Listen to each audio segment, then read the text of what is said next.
Another day, another vlog. Thank you Lord for this day. Hi there! Welcome back again to a day in my life. Panibagong araw na naman na kailangan nga natin bumangon dahil nga hindi naman tayo apo ni Henry C.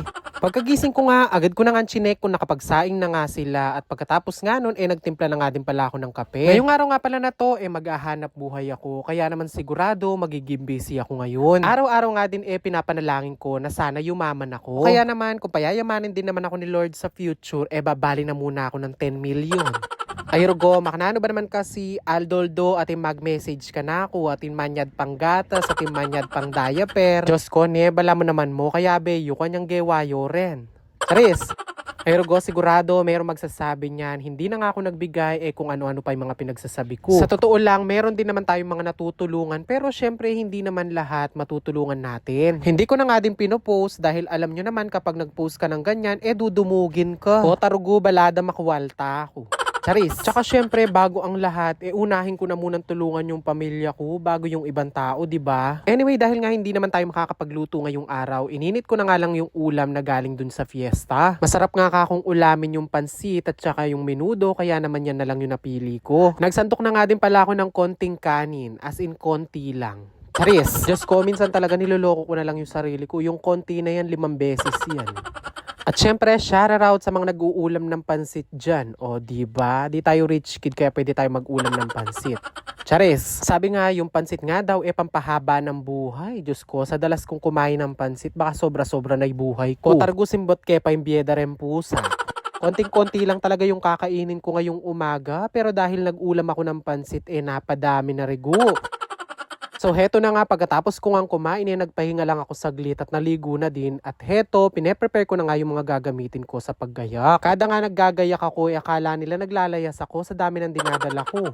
In fairness, konti lang nga yung dala ko ngayon dahil nga simpleng gayakan lang naman itong ise-set up ko for today's video. At para nga hindi tayo masyadong mga muisi na una, magwiwisik-wisik tayo ng konting pabango.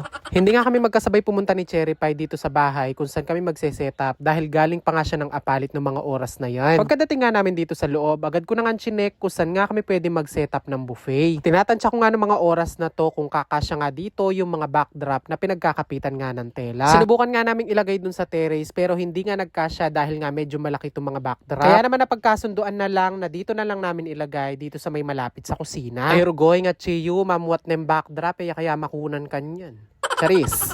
Na mailagay ko nga yung pangalawa, sunod ko na ding inalagay itong pangatlo at buti na nga lang nga nagsakto. Pero go sigurado nung may eksakto din backdrop pa rin, pamawasan milaretang bakal kem bubong.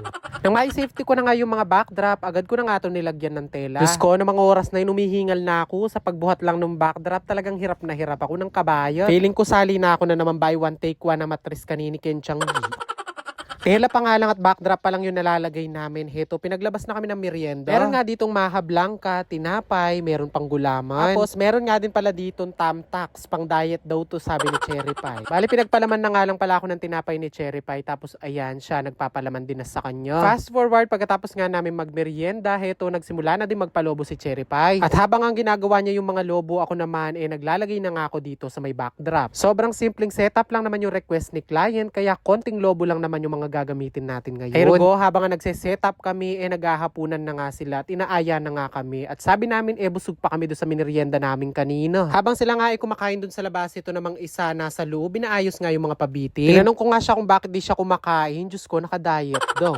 Mag-aalas 8 na nga ng gabi na matapos nga kami mag-setup, kaya naman heto, pinaghanda nga kami ng mga favorite naming ulam. Meron nga ditong arilyenong bangus, tapos pritong Shanghai. Diyos ko, may palaban yata yung Cherry Pie for today's video.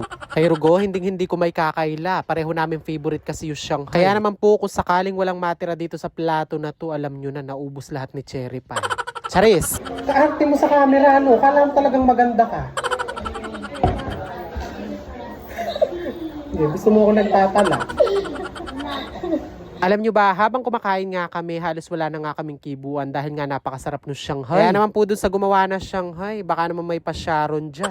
Charis! Ito nga pala yung final setup namin dito sa pinaka-buffet. Simple at napakalinis lang naman tignan. O siya, that's it muna for today's video. Thank you for watching. And again, para updated kayo sa lahat ng video na ina-upload ko, don't forget to like, follow, and share for more. See you again on my next vlog. God bless everyone. Bye!